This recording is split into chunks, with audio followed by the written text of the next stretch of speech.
Feeling your best starts with what you eat. Sakara gives you the ability to not just eat healthy, but truly enjoy it with chef-crafted, plant-rich meals that build a foundation for radiant health. Sakara is a nutrition company that focuses on overall wellness, starting with what you eat. Their menu of creative, chef-crafted, ready-to-eat breakfast, lunches, and dinners changes weekly, so you'll never get bored. And what I love most, it's delivered fresh to your door anywhere in the U.S.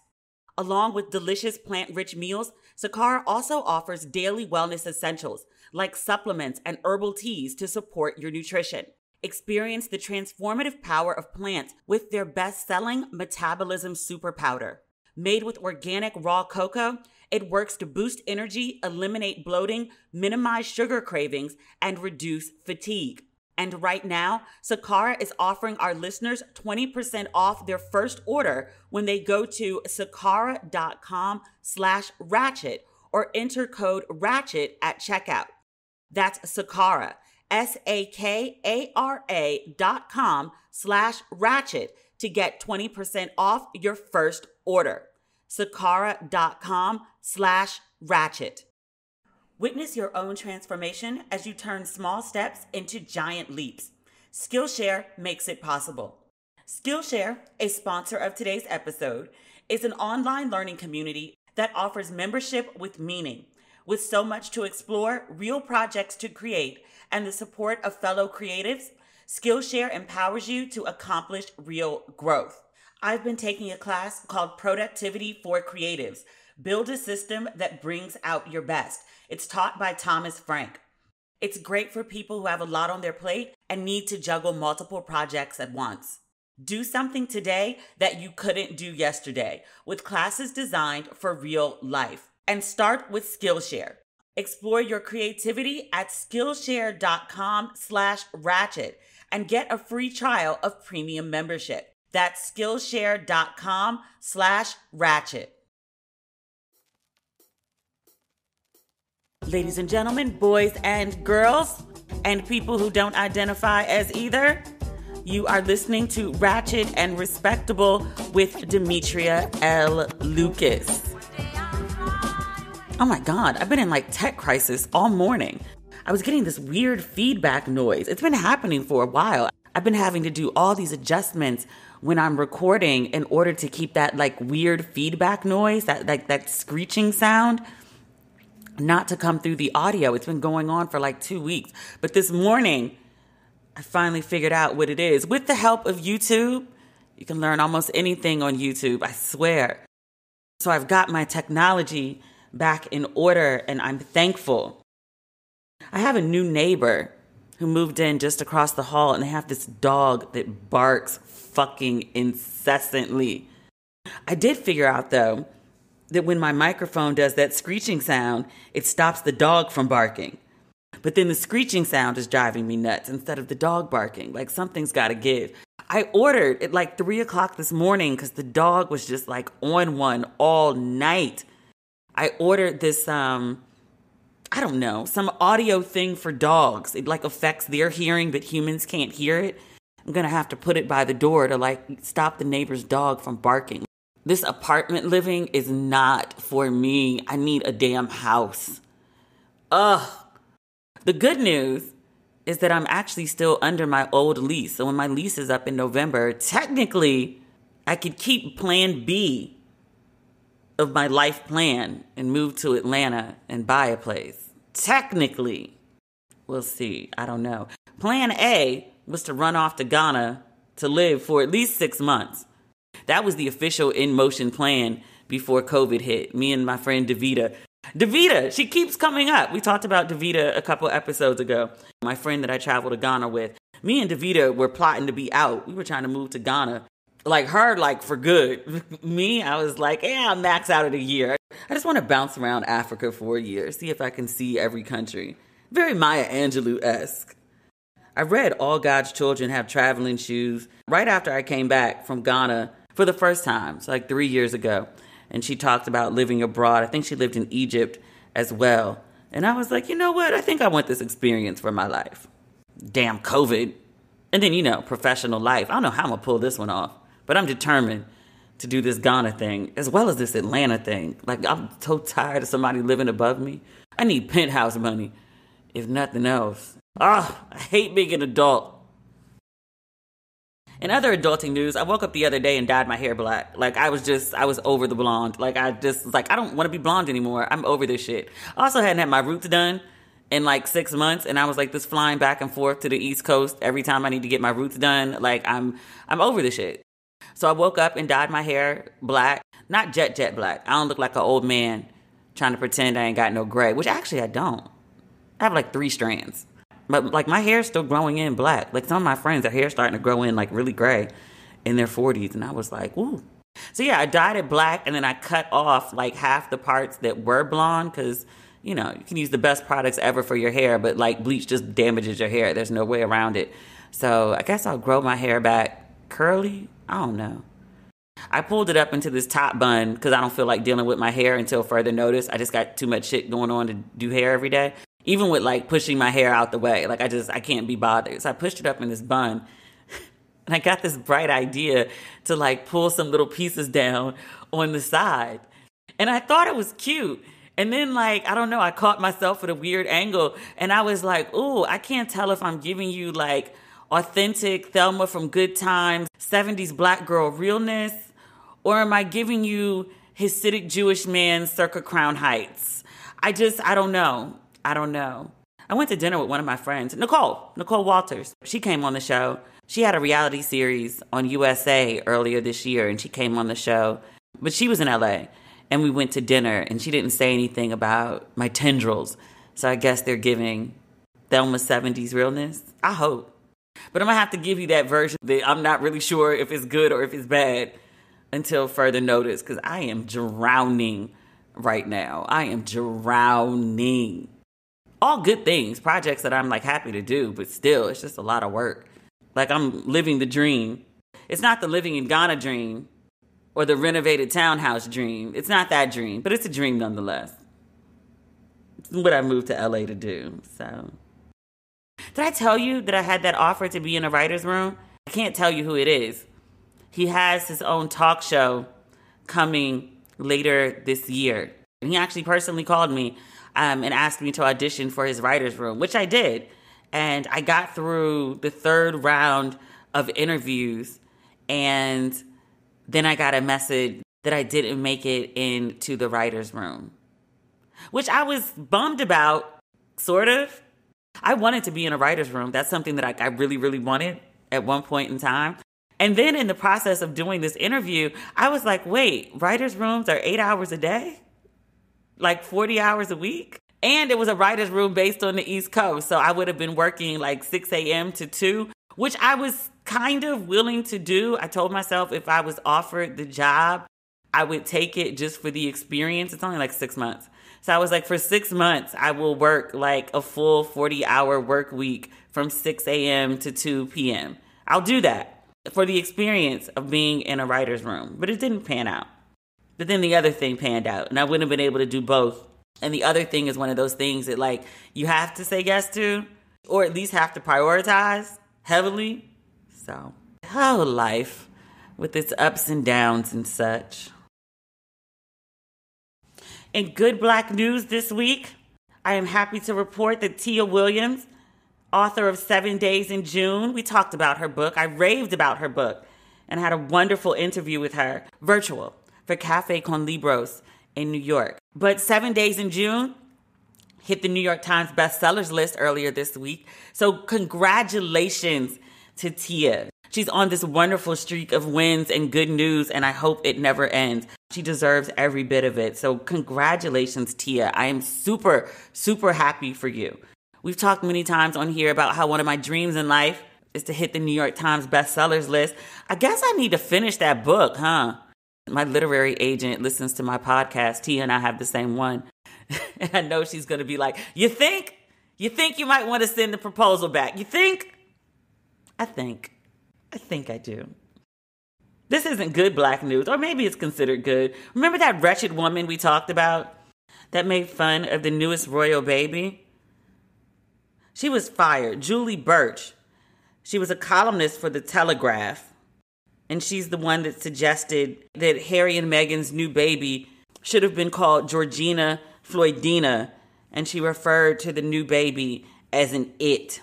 Baby ain't been alive a week yet and is already experiencing racism. But she took to Facebook and she said, "I've been sacked by the Telegraph.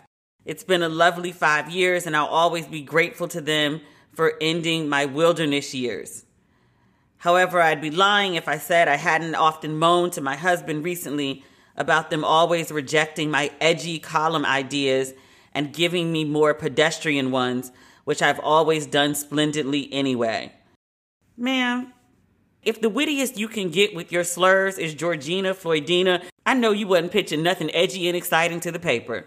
This woman looks just like you would expect, unfortunate, and has to be miserable in life because no one who's happy with their life is throwing racist attacks at like a 1-day-old. What the fuck is wrong with people? But yeah, hopefully her husband can support the family because she ain't got no check no more. Oh, well. Oh, we have another update this week. Gary Owen. Remember Gary Owen? We talked about him. His wife had aired him out in an Instagram post, made a lot of accusations. We talked about that last episode, allegedly. She made a lot of accusations. I was like, I don't know if they're true, but they're damning. Gary appeared on the Wendy Williams show recently. He wouldn't give details on exactly what happened with the marriage. He did indicate that it was something big and unexpected. And Wendy asked him, because the first thing that popped in my head was like, did you get somebody else pregnant? Did you cheat? He wouldn't answer a direct question about cheating. He did say that he didn't get someone else pregnant. He said his situation was not scandalous, but there was some unexpectedness that did occur. Wendy tried real hard to get the information out of him, but he did keep it classy. Wendy was also trying to find out if he was dating or what his situation was. And Gary told Wendy, he said, quote, "I belong to the streets." Sir. Andy, Karen, Danny, and Sabrina, Tyler Perry's sisters. Wednesdays at 9/8 Central, the ladies who've become friends in your head are back for a jaw-dropping new season. She was welcomed into the fold, but is Fatima going to last if she keeps dating Karen's ex? Danny's in love and Sabrina's overwhelmed with options, but who will she choose? Has Andy recovered from the damage done by Gary? Brace yourself for a brand new season of the most talked about, top-rated smash hit drama from BET, Tyler Perry's Sisters. Wednesdays at 9/8 Central on BET. When the weather gets warmer, the last thing I want to do is be all sweaty in my kitchen, cooking over a hot stove. No, thank you. But also, I don't exactly want to order takeout for every meal. That's why I'm obsessed with Daily Harvest. Daily Harvest delivers delicious harvest bowls, flatbreads, smoothies, and more, all built on organic fruits and vegetables right to your door. It takes literally minutes to prepare, and I love knowing that the food I'm eating is actually good for me. Daily Harvest never uses preservatives, added sugar, or artificial anything. My personal summer favorite is Daily Harvest Scoops, their plant-based ice cream. Scoops is the perfect sweet treat. Plus, it's gluten and dairy free. I love the Scoops almost as much as I love the mango and papaya smoothie. Daily Harvest is all about leaving the earth in a better place than they found it, not just for us, but for future generations to come. Stay cool, calm, and collected during the summer heat. Go to dailyharvest.com and enter code RESPECTABLE to get $25 off your first box. That's code RESPECTABLE for $25 off your first box at dailyharvest.com. dailyharvest.com. You know, Wendy did this, and I guess Gary's doing it too, but people like to go through divorce and then pretend that they're perfectly fine and that they're ready for the streets and they're ready to date again. If you're currently in the midst of divorce negotiations and your spouse, estranged spouse, but spouse nonetheless, but if y'all are taking these jabs at each other where you're wearing shirts that say breadwinner and she's firing off 300-word missives and Instagram captions, you're not ready to be in the streets. I know you want to be because you've been in captivity for a long time. You want to act up. I get it. This I belong to the streets, like I'm ready, I'm fresh, I'm good. No, you're not. No, you're not. No, you're not. I need folks who are going through divorces, sit down. Chris Rock, when he was going through his divorce, he did a radio show. I don't know if it was The Breakfast Club.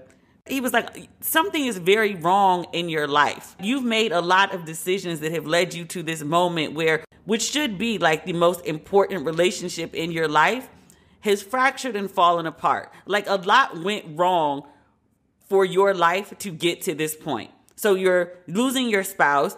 You're losing your emotional and financial stability. When you go through a divorce, every single thing in your life that has meaning becomes unstable. That's why people tend to freak out about divorces in the way that they do. You can't be going through a divorce and everything in your life be unstable at the same damn time and then be like, I'm ready for the streets. The streets will chew you up and spit you out, especially if you ain't used to being in them anymore. I want people who are going through divorces, go sit down. Just go have a seat. In the therapist's office, preferably. But if you can't make it there, on your couch. Just sit on the couch, have some long conversations with yourself, sip some tea, some wine if you have to. Stay away from the hard liquor. That's not going to help your situation. But people be trying to rush to get back out there. Ain't no rush. Ain't no rush. The streets is on the same bullshit they was on when you was last in them. Streets ain't changed. Actually, they got worse. This rush to the streets. I don't know what I'm going to do because I don't like being in the streets. And I ain't like being married either. We got to find some middle ground here because the streets, I'm not for the streets. I'm not built for the streets. But I wish Gary and his wife the best. I wish them silence. She might light his ass up again once she see the clip from Wendy. I don't know. I wish them the best. I wish them peace. Oh, High on the Hog. I talked about it. A bunch of you went and watched it. You've been writing into me and saying how much you love it. I'm glad you do. I told you I was going to try to get Steven for the show. I reached out to the PR at Netflix, and at first it was Memorial Day, so they were like, oh, he's traveling right now. So I followed up with them, and I got that Steven is unavailable. So womp womp. I had hoped that he would be able to come on the show. I hope that he's unavailable because he's off shooting more episodes, and High on the Hog doesn't become a limited series. It becomes a regular series. I hope that's what you're working on. But no worries. I already told y'all that I don't like to do interviews, so maybe he don't either. But I wish him the best. I've watched High on the Hog at least 3 times. Like, it brings me so much joy. My only criticism of the show is that there were only 4 episodes. I wanted more. I hope he's off somewhere, doing well and eating well. There's another foodie show on Netflix with a black host. I'm not really into foodie shows like that. Like, I mean, I'm a huge Bourdain fan. You know, we've talked about him 50 million times. But the food was secondary to me. Like, I liked Bourdain and I liked his conversation with the people that he met while they were eating the food. But I saw another food show and it was a black dude, and High on the Hog was so wonderful to me. And I was like, well, let's check out this other show. You know, I'm kind of like Issa in that way. Like, I root for everybody black. I like to give the black shows a watch just to, you know, give them a chance, give them a fighting chance at a second season. So I turned on Fresh, Fried, and Crispy. And the host is Damon Scott Patterson. He goes by Dane. You can hear it in the pauses, can't you? It's not a bad show.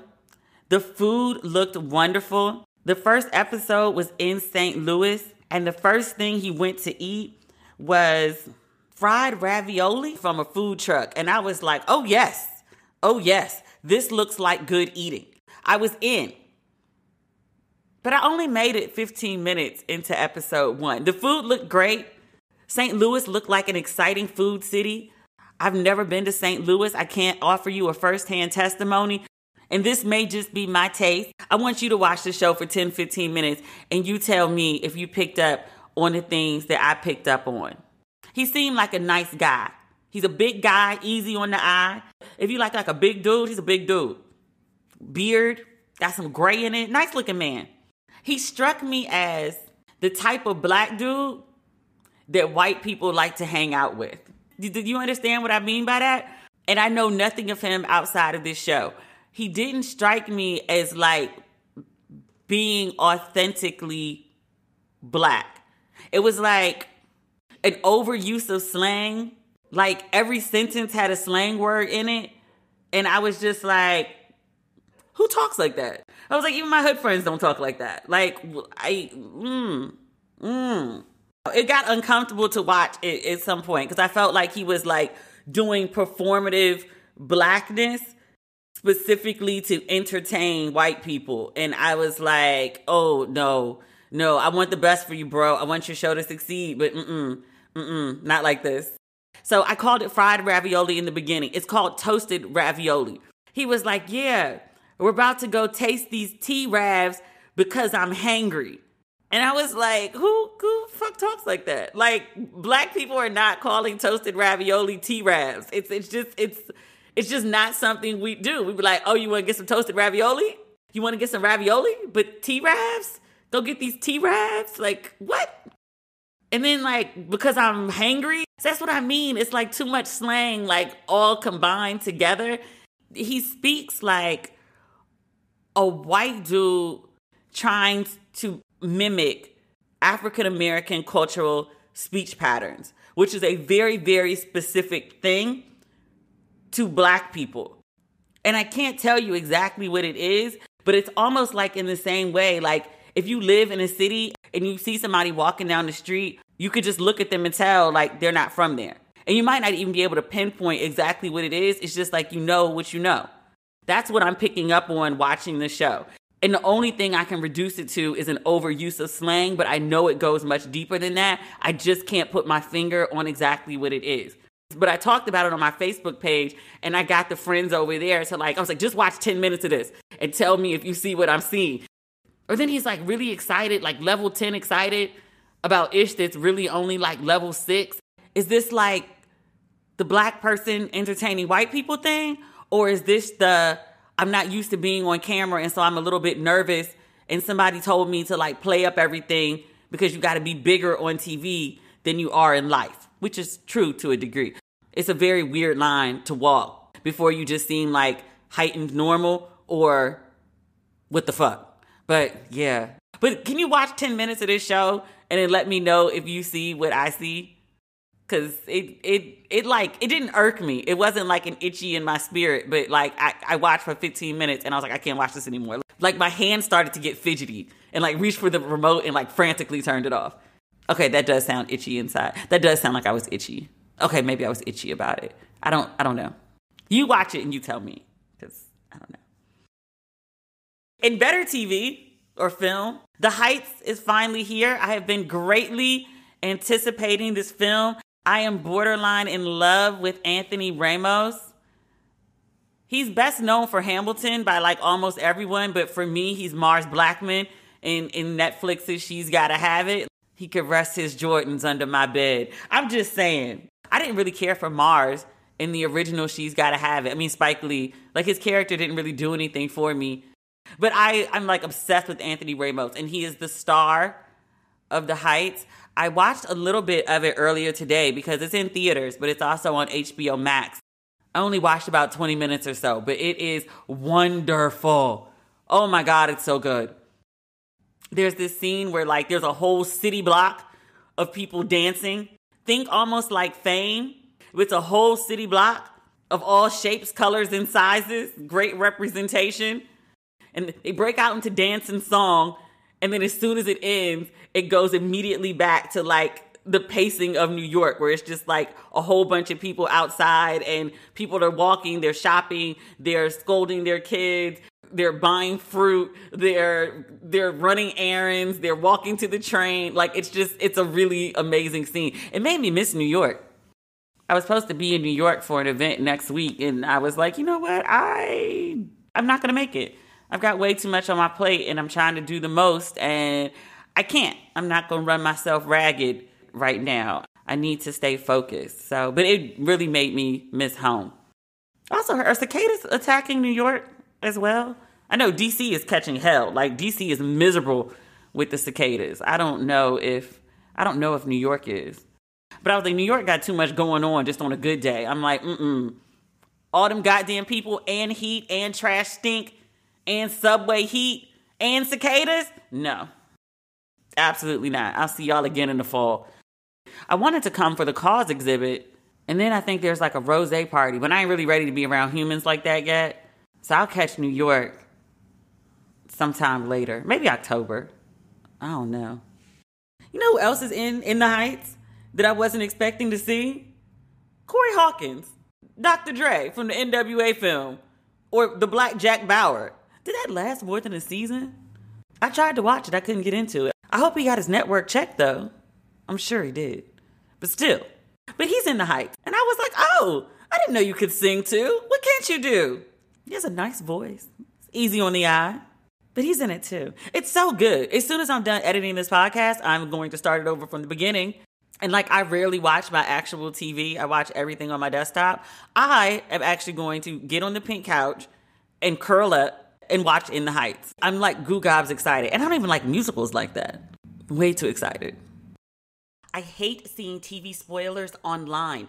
I'm on the West Coast with 3-hour delays for my favorite shows, and I would have to stay off social media to avoid spoilers from the East.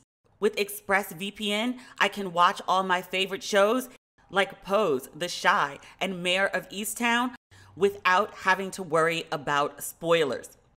Here's how it works. ExpressVPN lets you change your online location so you can control where you want sites to think you're located. Open the app, select a location, tap one button to connect, and refresh the page to access thousands of new shows and movies. If you want to watch TV in other countries, you can do that too. Watch anime on Japanese Netflix. Watch Doctor Who on UK Netflix. Watch Fresh Prince of Bel-Air on Australian Netflix. This works with any streaming service: Hulu, BBC iPlayer, YouTube, and more. With ExpressVPN, you can stream in HD with no problem, no buffering or lag. And it's compatible with all your devices: phones, laptops, media consoles, smart TVs, and more. And not only does ExpressVPN let you change your location, it also encrypts your data and lets you surf the web safely and anonymously. Go to expressvpn.com/ratchet to get an extra 3 months of ExpressVPN for free. expressvpn.com/ratchet. Feeling your best starts with what you eat. Sakara gives you the ability to not just eat healthy, but truly enjoy it with chef-crafted, plant-rich meals that build a foundation for radiant health. Sakara is a nutrition company that focuses on overall wellness, starting with what you eat. Their organic, ready-to-eat meals are made with powerful plant-based ingredients and are designed to boost your energy, improve your digestion, and get your skin glowing. Their menu of creative, chef-crafted, ready-to-eat breakfast, lunches, and dinners changes weekly, so you'll never get bored. And what I love most, it's delivered fresh to your door anywhere in the U.S. Along with delicious plant-rich meals, Sakara also offers daily wellness essentials like supplements and herbal teas to support your nutrition. Experience the transformative power of plants with their best-selling Metabolism Super Powder. Made with organic raw cocoa, it works to boost energy, eliminate bloating, minimize sugar cravings, and reduce fatigue. And right now, Sakara is offering our listeners 20% off their first order when they go to sakara.com/ratchet or enter code RATCHET at checkout. That's Sakara, SAKARA.com/ratchet to get 20% off your first order. Sakara.com/ratchet. Witness your own transformation as you turn small steps into giant leaps. Skillshare makes it possible.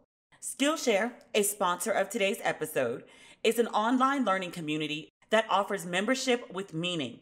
With so much to explore, real projects to create, and the support of fellow creatives, Skillshare empowers you to accomplish real growth. I've been taking a class called Productivity for Creatives. Build a system that brings out your best. It's taught by Thomas Frank. It's great for people who have a lot on their plate and need to juggle multiple projects at once. Do something today that you couldn't do yesterday with classes designed for real life. And start with Skillshare. Skillshare is incredibly affordable, especially when compared to pricey in-person classes and workshops. An annual subscription with Skillshare is less than $10 a month. Explore your creativity at Skillshare.com/ratchet and get a free trial of premium membership. That's Skillshare.com/ratchet. What else? Because it's a slow news week, because that's the only reason I can think of the story having so much traction. K. Michelle posted a picture of herself, and she looked very different than how she usually does appear. The face of K. Michelle that we've come to know and love. She's an attractive woman. But she posted a picture yesterday, and she had pink hair. And she, to my knowledge, was a very brown girl. In the picture, she looked about my complexion.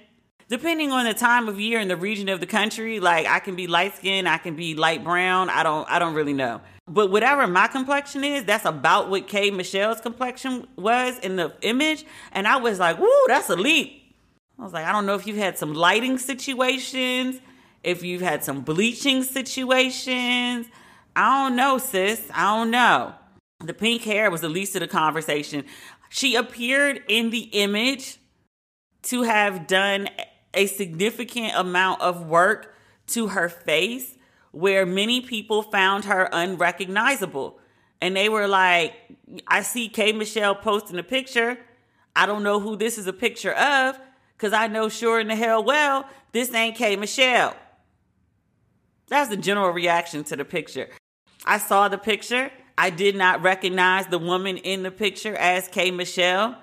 I understood later that the person in the image was supposed to be K. Michelle, allegedly. And I was like, oh, because this person looks nothing at all like the woman we've been, looking at, seeing pictures, images, video of for the better part of 10 years? Pretty woman, though. Pretty woman. Symmetrical. Sometimes people just do a little too much, like the cheeks are weird or the lips are too weird or the eyes are too wide. No, good work. Great work. But K. Michelle did do a video this morning. I'm taping on Thursday around 2 p.m. But K. Michelle did go live on Instagram earlier today. She said that she had not had any surgery done to her face. And in the video, she had on her pink wig, but she didn't have on any makeup. She had on her lashes, but she didn't appear to have her face done. And she looked more like herself. She still didn't look like the K. Michelle that we first met many, many years ago. She doesn't look like that K. Michelle, but she didn't look as different as she did in the original images that she posted. But in the video, you'd be able to identify her. In the images, not so much. But it's still some difference. She said there was no surgery. Surgery is a very specific thing. Air lipo can totally restructure you, but technically it's not surgery. There's not an incision per se. There's no cutting. Botox or any of the other fillers, those could totally switch up your face. It's like, well, does that count? Because I was like, sis, you look pretty. You look nice. But you don't look like you used to. Something's different. I'm not saying it's bad different. I'm just saying something's different. No, it's her face. She can do what she wants with it. And look, whatever she's doing with it, looks nice. If you take all the cultural context out of the situation, whatever she's done, she looks nice. But then with context, you gotta be like you were a brown girl and now you're not so brown. And you seem to tweak some things to give you a more, I don't even want to call it European because that's not what it is. It's in the same vein of that Kardashian face where it's ethnic ambiguity. But I guess if you're a clearly black woman taking on features that are ethnically ambiguous, then you are kind of whitening in a way. I don't know. I don't feel like having that discussion right now. I'm not in the mood to be deep, sorry. But she's a pretty woman. She's a pretty woman before whatever she did to tweak or change her appearance. I poured out the context part of it and, what it says about melanin or ethnicity. But I also feel to mention that without going too damn deep. I so don't want to be deep today. You also just have to acknowledge that beauty standards, the reigning beauty standards as they are, don't favor black women. And I don't mean just black community beauty standards, because there's our standards and then there's like the wider standards. And I totally get, especially living in LA, where image is so important here. How you just do a self-assessment and just be like, yo, fuck it. Like, I'm tired of being like so far from, being what's considered the center of beautiful, the ideal. And if you got the money to change it, and so why the fuck not? It totally makes sense to me how people reach that conclusion. So maybe, that's what she did. She says she didn't do anything. I don't really care enough to argue with her. I have eyes. But, it's her face. And if she wants to change it and she feels great about it, then the work that she says she did not have done, it's good fucking work. Sis, pass me the doctor that didn't work on your face. Like, whatever. I hope she's happy. If she's happy, I honestly don't give a fuck. It's her face. Next. Oh, this is good. Kwame Kilpatrick. Remember Kwame Kilpatrick? The disgraced mayor of Detroit, who was sentenced to, 28 years in prison. He got out. Was he pardoned by Trump? He's currently living in Atlanta, and Deadline Detroit caught up with him for his first interview since his release. I think the owner of Deadline Detroit, it's alluded to in the article, is a financial sponsor of Kilpatrick. But if you're interested in what's going on with him, it's a very long read. I'm not going to read you all of it for obvious reasons. But he's living in Atlanta, and he's reunited with his family, his children, at least. His ex-wife doesn't want to have a lot to do with him, which, is understandable given the circumstances. He says that he's done with politics. He's going to divinity school, I believe at Columbia University, later this year. Kilpatrick is 51. I will note, apropos of nothing, he looked good. He might not be shit as a person. And I say might. I don't know the man. I met him once, years ago. It was very nice. After party for the NAACP Awards in LA many years ago. Same night I met Michael B. Jordan. He was still on the wire, or had just recently been killed off at the time.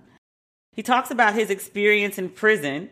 He says when he was in prison for the first year or so, he was really depressed. He says, I felt, quote, condemned, guilt-ridden, angry, feelings of being a failure as a dad, my primary responsibility of being a husband and father, that I let my family down. So he was dealing with that. And then this gentleman came along, Bruce Smith, and he asked him if he had a personal relationship with Jesus Christ, and he told him no.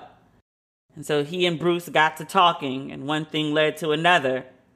And then Kwame describes that they were having a conversation in the prison chapel one day, and he says, quote, there was no lightning or thunder. I didn't kiss the feet of Jesus, but there was a definite change in my heart and in my mindset. He added later, I took that commitment that I made that day very seriously. He said he began preaching a little bit in prison. He was counseling others. He said in prison he was the old guy. But he said for every prison that he was in, I guess he got bounced around a lot. He said, I worked in every prison chapel. I taught classes. I taught public speaking, cognitive and employability skills, Bible studies. The chaplain in El Reno made me the worship leader at church services. I would get up there and sing and lead the worship, and then I started preaching the message. Kwame says that he does not have a church now, but he is preaching. He said he will be preaching this weekend in Detroit, no less. 2 sermons, 1 Sunday. He says he doesn't know if he's going to open up a church.